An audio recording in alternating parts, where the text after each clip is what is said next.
Francisco, bienvenido y es un gusto tenerte aquí, una persona con tu trayectoria y me gustaría que para que todos te conozcan, pues nos hables precisamente de esa trayectoria vital, porque yo creo que es una trayectoria brillante en un sentido muy determinado y que seguramente arrancará de una visión, necesidad o impulso social o en tu medio. ¿Cómo es que fuiste desarrollando toda esta formación e interés e investigación? Bueno, yo nací en Valencia del Rey, Venezuela, hace 75 años y mi padre era odontólogo y él me fue inculcando eh, el amor por el estudio. Ujú. Al principio yo no lo seguí, pero luego él murió cuando estaba yo muy joven, murió cuando yo tenía 17 años, en el año 68. Pero me quedó esa educación que él me dio en ese sentido. Y Y realmente cuando empecé a estudiar en forma fue cuando cumplí 20 años, al terminar la secundaria, que me enviaron a estudiar a la Universidad de Boston, a Boston University en Boston, Massachusetts. Y ahí estudié inglés durante un año, hice 3 cursos, entonces apliqué en un college para estudiar aviación, administración de la aviación, aviation management, y me aceptaron y culminé esos estudios, pero me entusiasmé muchísimo con el estudio del francés también, porque mi padre vivió en una época, estudió en una época en que en Latinoamérica no habían libros en castellano. Cuando estudió en la universidad, entre el año 25 y el 31, los libros que ellos usaban en odontología eran en francés. Y entonces, eso fue bueno porque cuando hubo un cierre de la universidad por problemas políticos en el año 28, muchos de los estudiantes habían estado estudiando francés por mucho tiempo y conocían bastante el idioma porque habían empezado a estudiar francés a los 17 años, 18 años. Y se trasladaron a París y muchos terminaron la carrera de medicina en Francia. Mi papá no lo hizo, pero él siempre admiraba mucho a los amigos de él que estudiaron medicina, que se fueron a Francia y hablaban un segundo idioma. Y entonces él siempre, después con el prestigio del inglés, después de la Segunda Guerra Mundial, él me hablaba de lo importante que era saber en esa época inglés y francés. Eran los dos imperios del siglo XIX y el imperio británico es heredado de cierta manera por Norteamérica y sigue el inglés siendo importantísimo. Bueno, total que cuando terminé mis cursos de inglés en Boston University, que empecé a estudiar aviación, empecé también a estudiar francés en los últimos 2 años en Boston. Y no es lo mismo estudiarlo en Francia que en Estados Unidos porque no lo practicas todo el tiempo, como cuando lo hice en París, que viví 2 años en París. Ujú. Pero muy simpático el doctor de la Boca me hizo una entrevista porque apliqué en París 3, en la Nouvelle Sorbonne, para un máster, una maestría en sociología jurídica. Entonces yo le dije que tenía ciertos problemas con el francés porque lo había estudiado en los Estados Unidos. Entonces me dijo, hola, là, vous êtes trompé le pays, vous étudié français en France. Entonces, pero de todas maneras, ya yo estaba muy metido desde que llegué a Estados Unidos. Ahí se multiplicó ese consejo de mi padre, ¿no? Creció mucho en mí, ¿no? Ujú.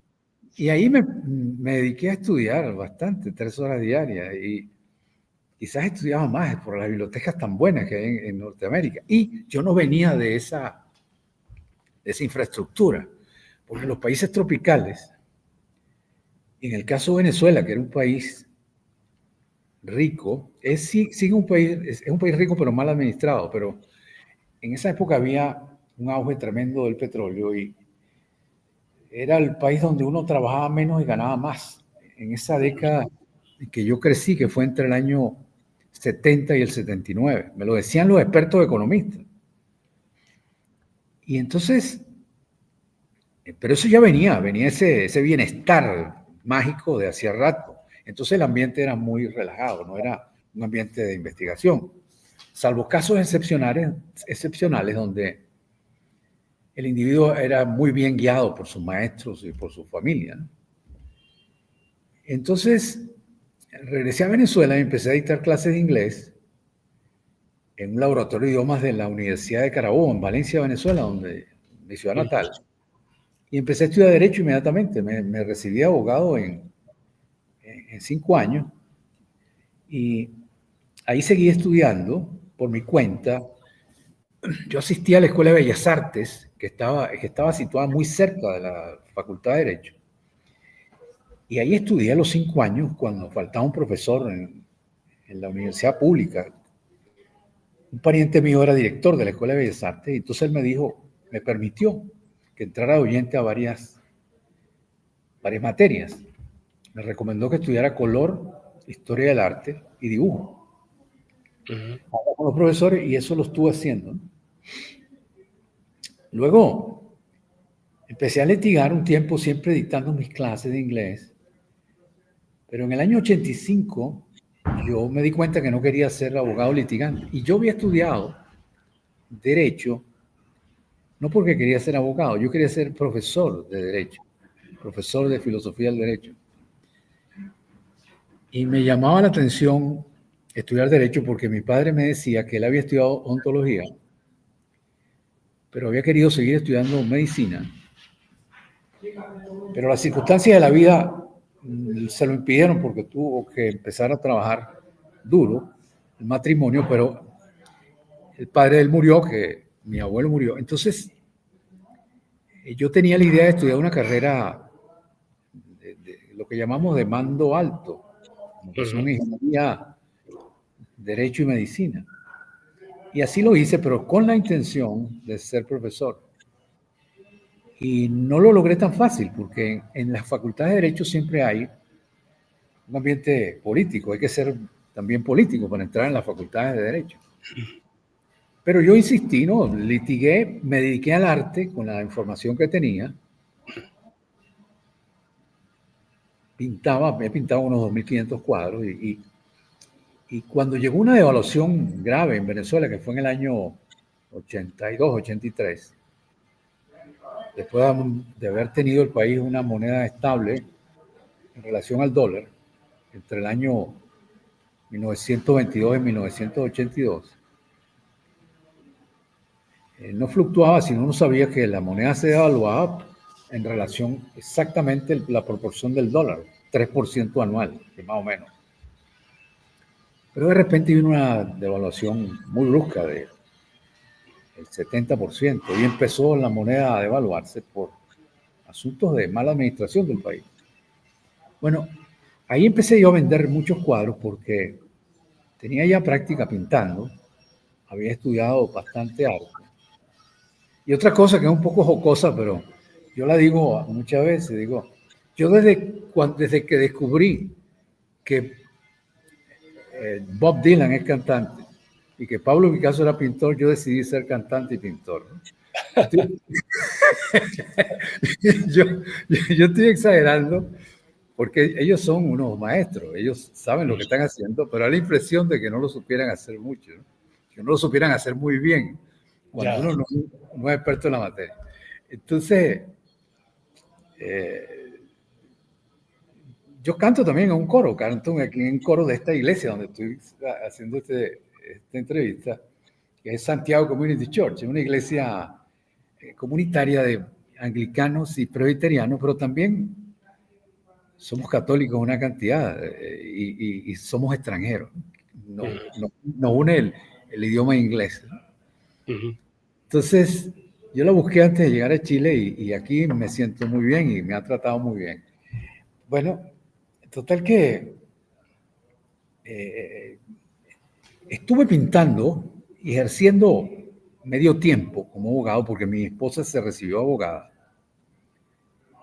Y entonces Pero llegó un momento en que la economía se dañó por asuntos de mala administración, malos gobiernos, y era muy difícil vender los cuadros. Hubo mucha inmigración, la gente se fue del país. Entonces las clases medias altas que compran las pinturas no estaban ahí. Total que, pero tuve la suerte que cuando empieza una crisis grave con un nuevo gobierno, que era una crisis moral y de valores, con mucho dinero porque habían subido los precios del petróleo, yo conseguí un trabajo en una universidad, en 2 universidades privadas, porque yo tengo una formación de centro derecha. Yo soy demócrata cristiano, pero de centro derecha. Soy liberal burgués. Uh-huh. Y eso era muy raro en las universidades. En las universidades venezolanas eso no funcionaba porque en Venezuela había una socialdemocracia y un social cristianismo con capitalismo americano porque pagaban el petróleo. Entonces no había problemas de filosofía administrativa porque el caudal de dinero entraba con facilidad. Entonces, los errores en cualquier tipo de política eran tapados por un ingreso bueno. Cuando eso empieza a fallar, o cuando la crisis es enorme porque el deber ser judio-cristiano, el derecho romano y la filosofía griega no están ahí, porque hay una revolución del proletariado. Entonces, me contrataban los socialdemócratas y los socialcristianos para que trabajara en las universidades privadas para que yo enseñara filosofía liberal burguesa. No es que yo enseñaba únicamente eso, aristotelismo, sino que yo eso lo tenía en mis genes, en mi formación, y ellos no me querían en la pública porque yo no pertenecía a eso, pero cuando ellos se dan cuenta de que el país se está yendo o se fue a la extrema izquierda, ellos querían neutralizar eso con profesores que enseñaran algo relacionado con la filosofía aristotélica liberal burguesa, de la justicia distributiva, el mérito. Pero era muy tarde porque el país había sido educado por socialdemócratas, socialcristianos. Entonces, habían sacado de la ecuación lo que era el judeocristianismo, el derecho romano, y habían sacado también la filosofía griega, porque en América Latina tenemos el ingrediente de una población indigenista que es muy importante. Y ellos, la conquista española fue una conquista bastante amigable comparada con la británica, porque se cruzaron las razas. Uh-huh. Y se incorporó el indigenismo al mundo hispano y salió lo que es Latinoamérica. Entonces, ese rigor del criticismo kantiano, que se aplica en los países nórdicos y ha traído un gran desarrollo científico, que es empirismo, racionalismo, escepticismo, cristianismo protestante, idealismo alemán. Eso es muy difícil implementarlo en la sociedad hispana latinoamericana, porque hay un peso específico de la cultura indigenista, llámese caribe, llámese araucana, aymara, inca o azteca, y hay también el ingrediente africano, sobre todo en la zona de la cuenca del Caribe. Entonces eso hace que no sea muy difícil conseguir una fórmula para encaminar a la gente hacia un derrotero que nos haga invidiables en cuanto a las líneas de efectividad. Es muy divertido estar acá, en América Latina, por esa variante que no está en los libros, pero no es fácil planificar para lograr un objetivo con la precisión que se puede hacer en un lugar en que haya más homogeneidad de otro tipo, en la que los elementos del judeocristianismo, el derecho romano y la filosofía griega y la ciudad medieval, con los acomodos que se hacen en los diferentes grupos para administrarla, se puede aplicar. Claro, está en crisis también el mundo occidental desarrollado del hemisferio norte, porque se ha requebrajado ese orden y esas líneas de pensamiento en las que se usa referencia al judeocristianismo. Yo oigo en los seminarios, seminario Dallas, donde he hecho muchos cursos, hablan de la era, estamos en una época postcristiana. Entonces eso hace que hay que tener mucho más preparación y hay que ser mucho más cauteloso en lo que se propone. Estamos en esa situación, es lo que nos tocó vivir y nosotros los profesores tenemos el deber de trabajar en ayudar a nuestros estudiantes a que puedan encaminarse y sean capaces también de liderizar y de ayudar a las generaciones que vienen. Claro. Eso es lo que yo creo. Muy bien, muy bien. Bueno, entonces, si te parece, ahora podemos pasar a la otra parte de la entrevista, que es el vestirse de literatura.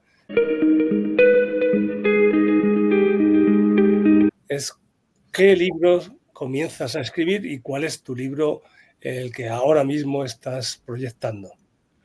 Ah, magnífico. El primer libro que escribo lo publiqué en 2011 y lo venía escribiendo hacía tiempo. Lo empecé a escribir en el año 1983. Muy timorato en cuanto a eso, porque lo veía como una obra gigantesca. Pero empecé a escribir sobre filosofía del derecho, porque eso es lo que yo quería ser, profesor de filosofía del derecho. Tomaba apuntes de otras cosas, de filosofía general, clásica, pero lo empecé a ensamblar y empecé a escribir en el año 93.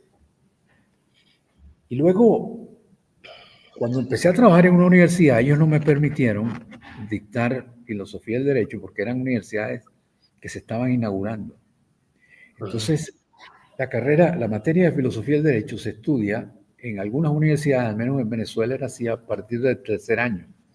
Hay una introducción que se llama Introducción al Estudio del Derecho, que es una introducción a la filosofía del derecho. Pero yo había pedido que me asignaran la cátedra de filosofía del derecho.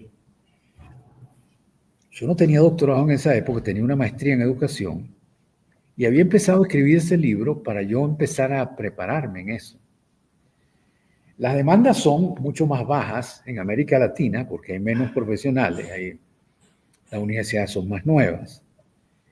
Y aquí hay muchos profesores que no tienen posgrado. Y el gran posgrado de acá en América Latina es la maestría.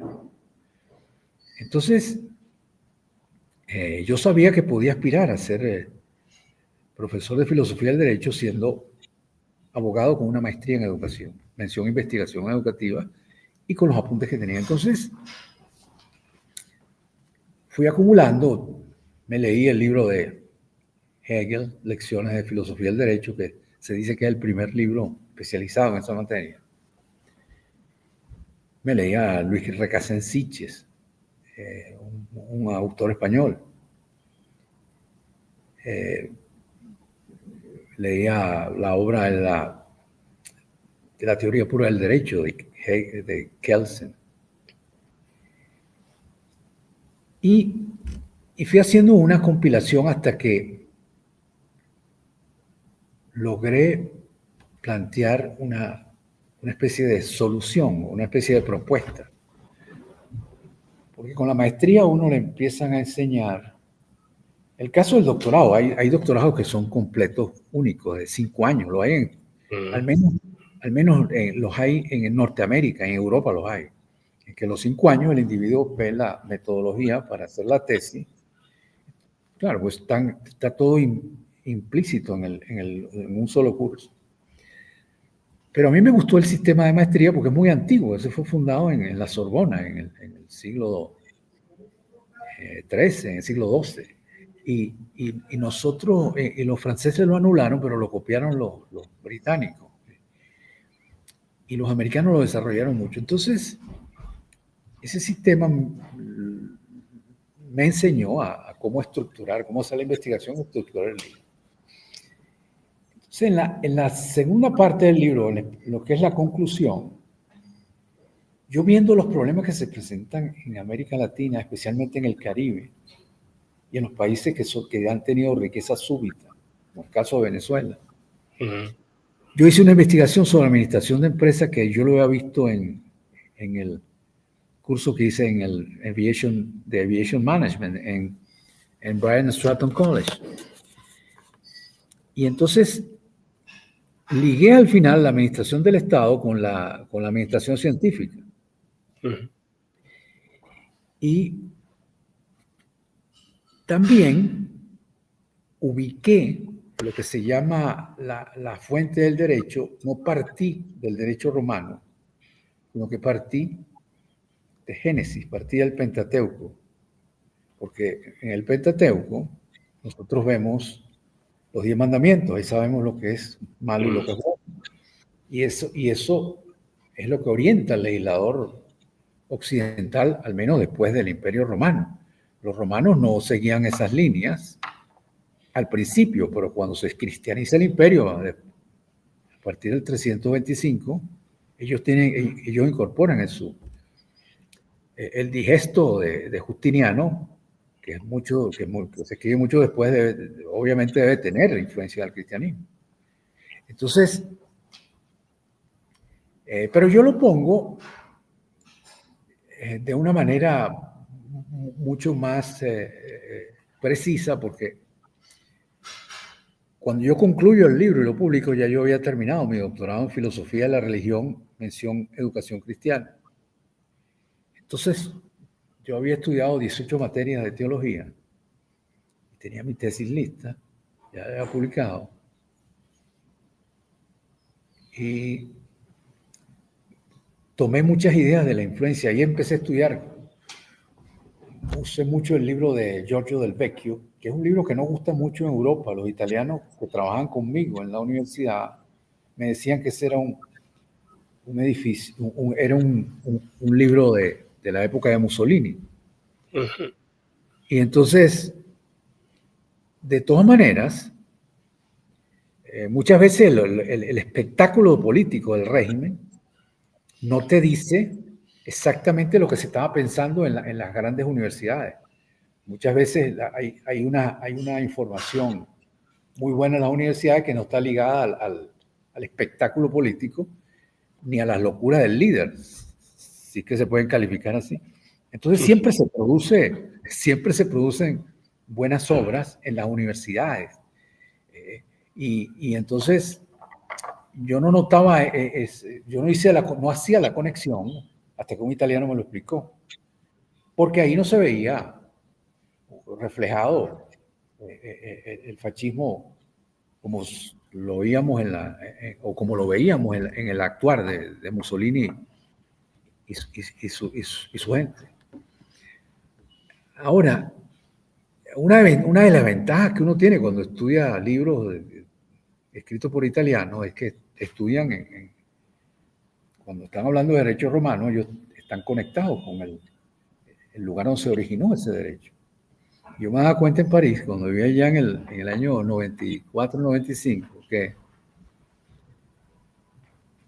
en la Sorbona, en París 2, que está en el edificio más antiguo ahí cerca del Panteón, yo revisaba en la cartelera los profesores de Derecho Romano, todos, si no eran italianos, tenían apellido italiano. Pero lo más probable es que eran italianos, porque esa exquisitez debe ser así, porque si se puede pagar a un profesor que haya estudiado en Roma Derecho Romano, es mucho mejor, porque no tiene los vacíos que tiene un individuo cuando no está en el sitio haciendo la investigación. Entonces, eso aquí en América Latina, eso es muy difícil que suceda, porque casi los norteamericanos sí hacen eso en muchas ocasiones, porque tienen el capital y ellos son primer mundo, entonces ellos tienen que tomar la referencia de Europa y aplicarla para estar en la competencia. Ellos han venido haciendo eso mucho tiempo. Bueno, y este libro luego logro publicarlo en el 2011 y el libro fue un éxito tremendo. Gustó mucho, resolvía un problema didáctico porque hice el libro pensando en las horas de clase que uno dictaba y a mí me enseñaron que en pregrado el libro de texto debía tener al menos 10 páginas que leer por cada hora de clase. Si la materia se dictaba en 60 horas de clase, es conveniente que el libro tuviese entre 550 y 650, para que el estudiante con ese libro pudiera aprender la materia. Claro, era recomendable que buscara otra fuente, pero uno ayudaba al estudiante, si tenía bajos recursos, a no tener que comprar 2 libros. Claro. Con un libro él podía defenderse en pregrado. Claro, posgrado es diferente, porque en posgrado te obligan a leer cosas que no tienes tiempo de leerlas muchas veces. Pero mi hija cursó una maestría en Derecho Internacional en la Universidad de Heidelberg, en Alemania, en inglés. Sí. Y ella me dice que ella tenía que leer una cantidad que era imposible leerla, es decir, un promedio de 150 páginas diarias. Y entonces ella fue a la administración y dijo, ustedes cuando hicieron la selección de los que estudiamos acá, de los que somos aceptados, ustedes no se habrán equivocado, porque es que una amiga mía de Costa Rica y yo, nos parece que esto es demasiado para la inteligencia de nosotros. Entonces le dijeron, no se preocupe, nosotros aplicaron 300 personas, los 30 que están ahí, nosotros los investigamos bien. No hay ningún problema. Ustedes están capaces. Pero ese tipo de cosas se da en posgrado. Entonces, el libro lo publiqué, me dio mucha satisfacción. Ya había que salir de Venezuela porque ya se sentía... mi esposa estaba aterrada, ¿no? Porque mi esposa es chilena, y ella decía, te pueden acusar de conspiración en clase porque este es un gobierno de extrema izquierda, es una dictadura. Ahora se nota que es una dictadura, todo el mundo lo sabe, pero al principio no sé, a nivel internacional no lo percibían como. Entonces, ahí salí del país, pero yo había empezado a escribir Estructura Racional de la Justicia Distributiva, ya pensando en un libro, en una propuesta que fuese para reconstruir a Venezuela en varios aspectos. El libro tiene elementos de filosofía del derecho, filosofía de la educación, filosofía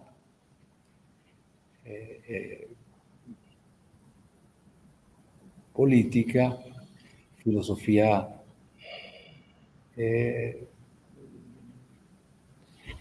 del arte también tiene, porque yo traté de crear un libro que fuese, que diera información sobre muchas áreas, porque uno cuando está viviendo en un país, uno empieza a notar, en la medida que tiene más estudios, empieza a notar las fallas, las compara con sociedades que están funcionando mejor. Y entonces yo me inspiré en la obra esta de Immanuel Kant, que se titula Crítica a la razón pura. El libro no tiene, uno lo lee y no lo conecta con eso.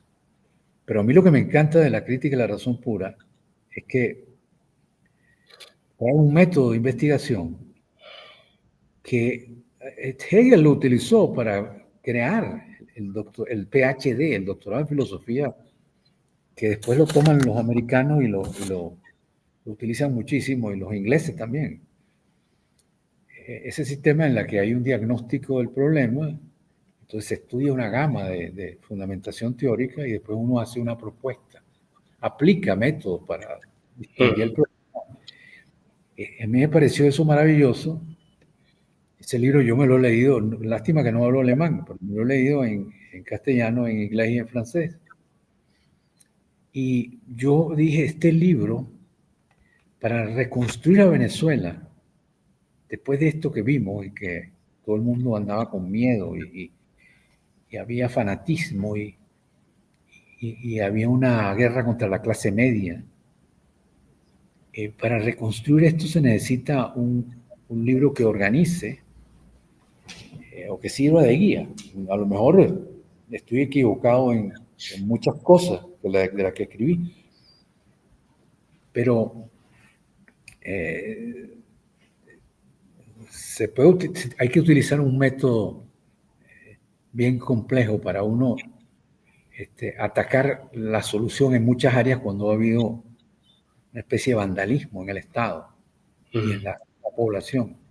Entonces, el libro plantea cómo resolver los problemas de la filosofía de la educación, filosofía del derecho, filosofía del arte y filosofía de la religión. De una manera que no fuera repulsiva, que no moleste, sin fanatismo, pero dando a entender que había que reestructurar de manera eficiente una propuesta que fuese edificante y no una propuesta guerrera como la que estamos metidos, de negación del pasado, negación del europeo, porque eso es lo que pasa en el Caribe muchas veces, cuando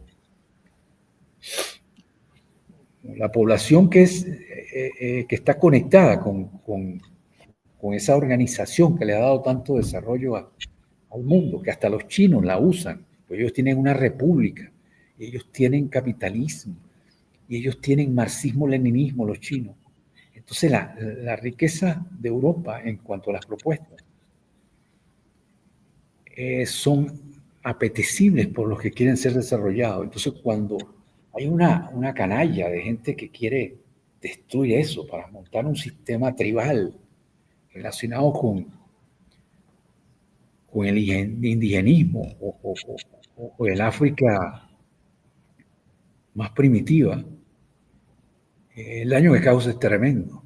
Y entonces para reconstruir eso se necesita mucho estudio, mucho trabajo y la ayuda de Dios, porque es terrible lo que se pierde cuando se destruye la estructura que le dio el bienestar al mundo occidental con toda su falla. Pero en el mundo occidental, después de 1492 hasta la fecha,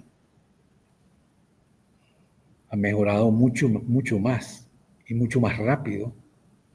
Por eso la población ha aumentado tanto, porque la medicina, la ciencia, todo ha sido mejor. Y entonces desechar eso para caer en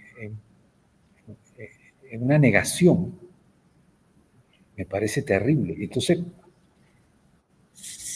es bueno tener una explicación en una obra que ayude a lograr un equilibrio nuevo. Eso es quizás una fantasía mía, pero eso es lo que yo aspiro, porque a mí me parece que lo que sucedió en el mundo occidental desde 1492 hasta la fecha tiene mucho más cosas buenas que malas. hemos mejorado mucho más de lo que hemos empeorado. Porque uno cuando revisa la historia del Medio Oriente y de Asia, con los ataques de los mongoles y como la confrontación de los mamelucos con los mongoles, la barbarie que había con los ataques entre 1250 y 1260, esas masacres que hacían los mongoles, esas barbaridades no las hemos visto desde 1492 para acá. Me parece a mí, quizás yo ignoro lo que ha pasado, pero por los resultados, a mí me produce gran admiración el progreso del mundo a partir del Renacimiento. Uh-huh. ¿Sí? Muy bien. ¿Y cuál es entonces el libro donde recoges todo esto? Ese libro se titula Estructura Racional de la Justicia Distributiva. Uh-huh. El libro es un libro que ya lo están ofreciendo en la Universidad de Guadalajara, en México. Lo vi en internet. Uh-huh. Y yo había pensado eso. Yo había pensado que iba a gustar en México, porque México es un país muy importante en el mundo hispano. Es la economía 13 del mundo. Es un país que es vecino de los Estados Unidos y tiene esa ventaja.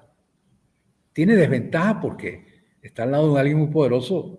Ellos perdieron territorio en 1848. Pero el progreso económico, eso se filtra hacia México y ellos tienen maquila y una cantidad de industrias que están casadas con Estados Unidos.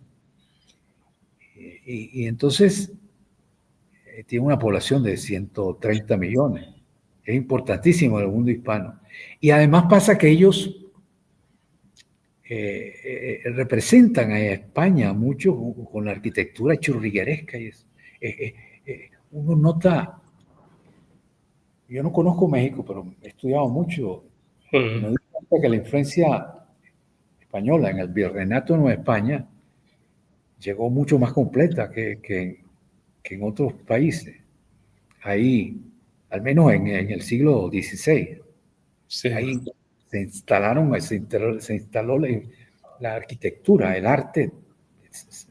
Se nota que llegó casi idéntico a lo de a España. Ahora,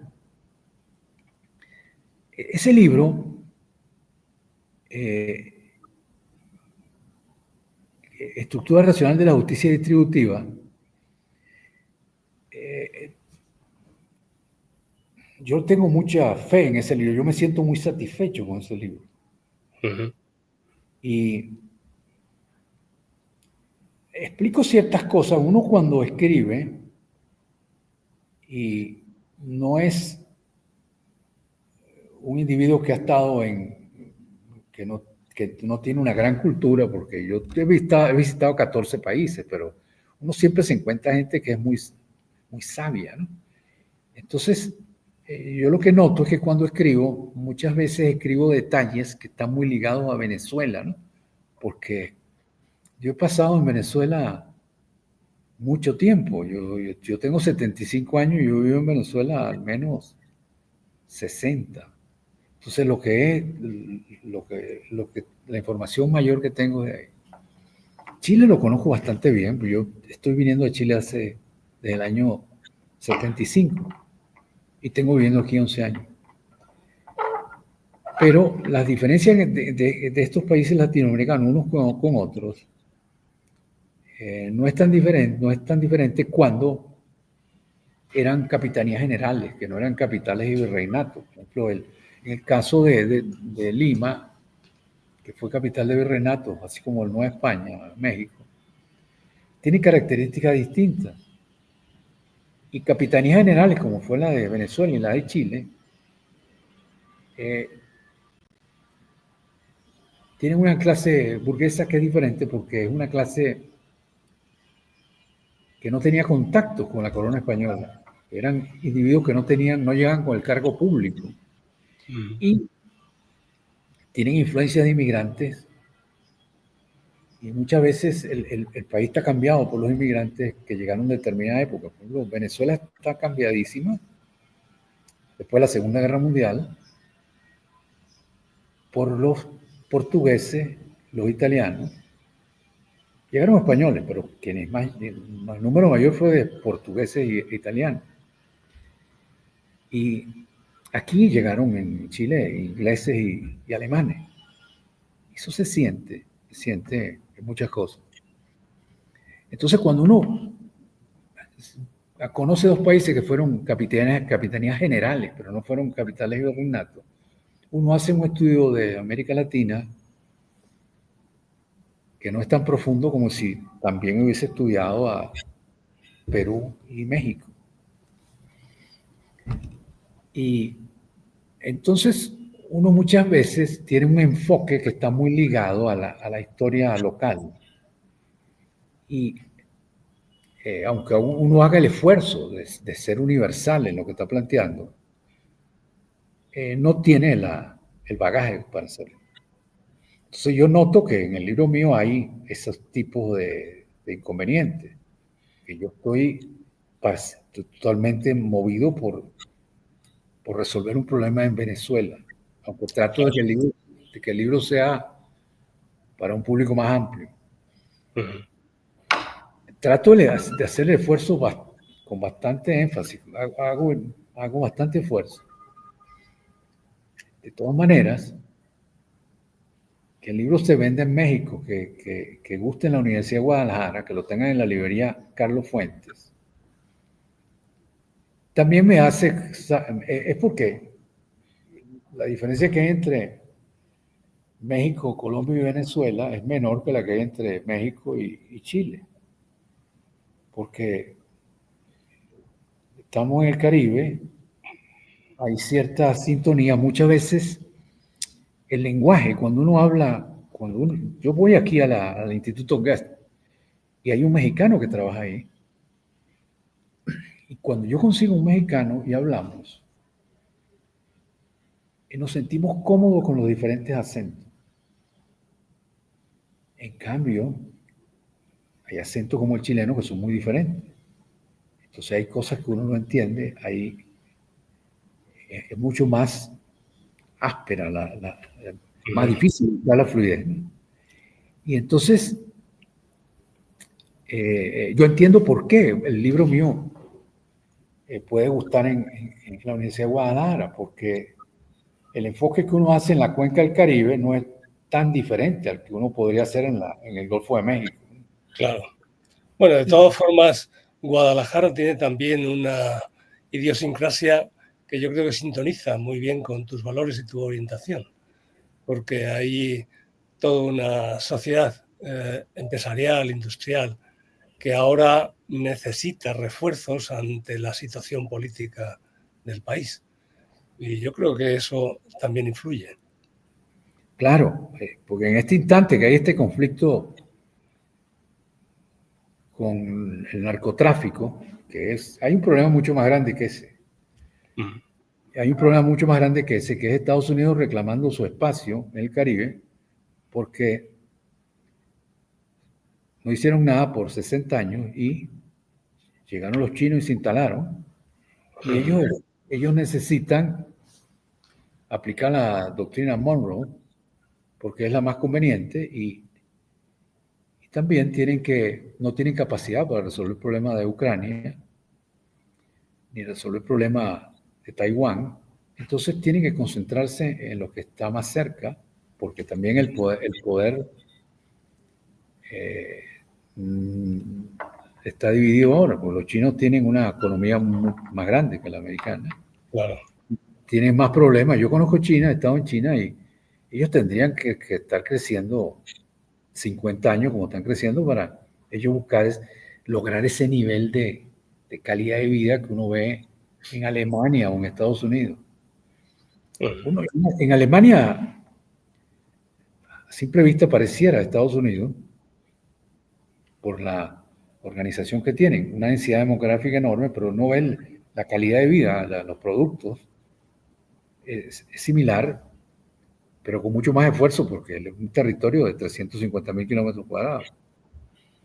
Pero tiene una densidad demográfica mayor que China y uno cuando está en Alemania siente que la densidad demográfica es mucho menor. En China uno siente que está en un país con más densidad demográfica que Alemania y no es así. Es porque le falta mucho más desarrollo. Tienen que resolver un problema de pobreza y mucho mayor y eso va a requerir mucho más crecimiento y por más años. Eso yo no lo diagnostico, sino los chinos que hablaban inglés me lo decían.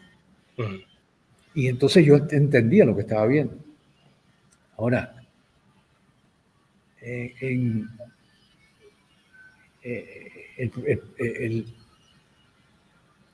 este problema del narcotráfico que está afectando las relaciones con Estados Unidos en Colombia, Venezuela y México, esto va a traer unas consecuencias revolucionarias, pero no una revolución que va a mejorar algo, sino que va a ser una revolución que vamos a sufrir por los cambios que eso va a generar.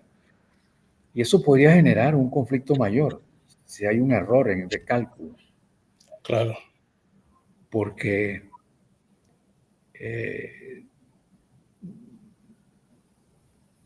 cualquiera se equivoca disparando.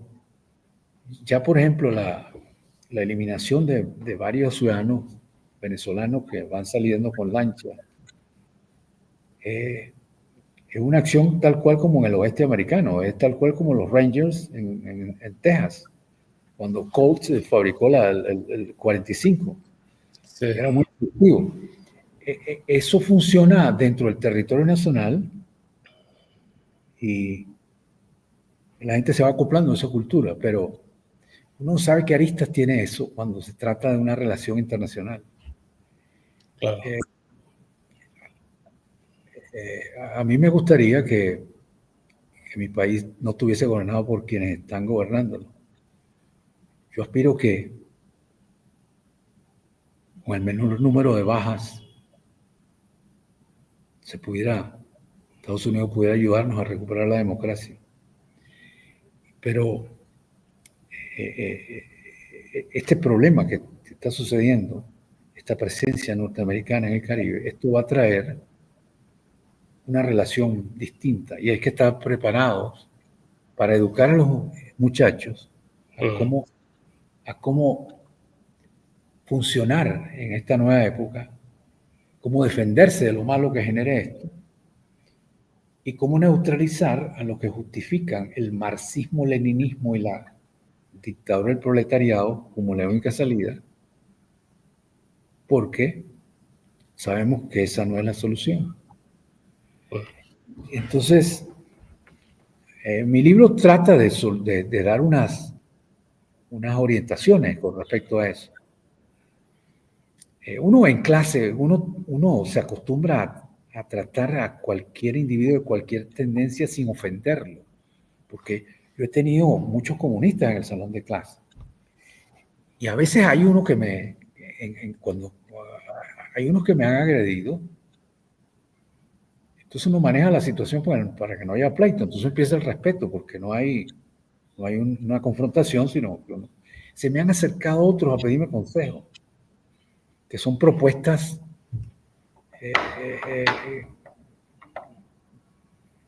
capitalistas, pero que la están demonizando. Una vez se me acercó un muchacho comunista y me dijo, yo estoy estudiando Derecho como segunda carrera y yo tengo 2 casas y yo arriendo una casa y vivo en la otra. Mi hermano, que es comunista, me dijo que yo estaba haciendo mal porque yo estaba siendo capitalista. Entonces le dije, tú no estás haciendo ningún mal, porque esa casa tú trabajaste para comprarla, ¿no? Sí. Y el canon que tú le estás cobrando al que vive en la casa es un canon acordado y él se siente bien con ese canon. Como en todos los negocios, uno tiene que generar bienestar. a cambio que hay una relación equilibrada. Entonces, el hombre me oyó el consejo y se quedó tranquilo, pero él quería confirmar si lo que le estaba diciendo el hermano era la verdad absoluta o no. Entonces, hay otros que ni siquiera hablan, que están en el salón, pero cuando no pasa nada es porque uno está dictando la clase sin molestar a nadie, sin herir a nadie. Claro. Uno aprende eso cuando dicta clase, porque hay muchos individuos de diferentes tendencias en la clase, entonces uno tiene que ser lo más científico posible, dar las alternativas, decir lo que uno es, pero sin ofender. Y eso nos da cierta ventaja como profesores. Ahora, hay que transmitirle al estudiante ese tipo de dones, que eso no se aprende de un día para otro, pero eso traería como consecuencia más facilidades para reconstruir una sociedad después de que haya un caos, que después que haya un problema grave. Claro. Y el libro busca eso, el libro lo que busca es eso. O sea, muchas veces me contuve de no hablar de determinada tendencia, porque era muy irritante, entonces busqué la manera de plantearlo sin ofender. Y estoy muy contento con ese libro. Ahora, el tercer libro que publiqué, ese es el libro que me salió mejor en cuanto a cumplir con todos los estándares de estética, información concisa, armonía estética en el relato.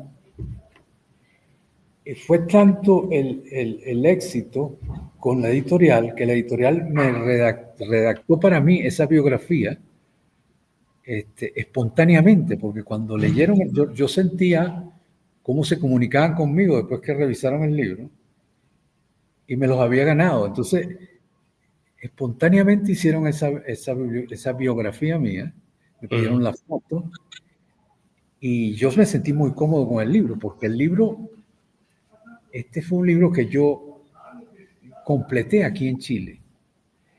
Yo había terminado el doctorado en el año 2008. Después fui a hacer una pasantía en Jacksonville de un año y a dictar clases allá. Y después, cuando salí de Venezuela en el 2014,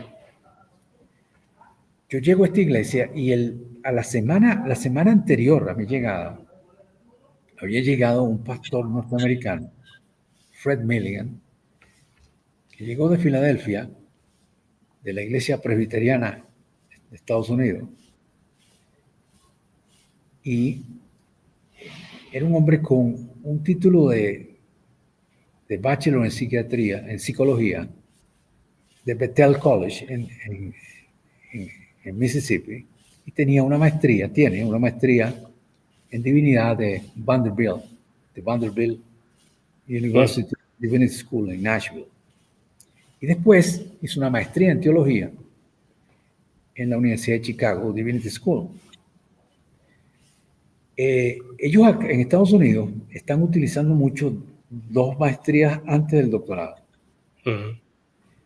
Los últimos norteamericanos con quien me he entrevistado acá para los acuerdos que he llegado y que estamos trabajando con Estados Unidos, yo soy profesor del Instituto Bíblico Nacional. Yo dicto filosofía e inglés. Pero yo estoy encargado de llegar a acuerdos con seminarios teológicos norteamericanos.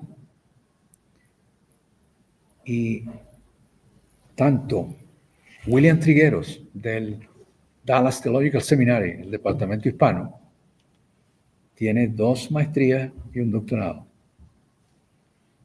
Y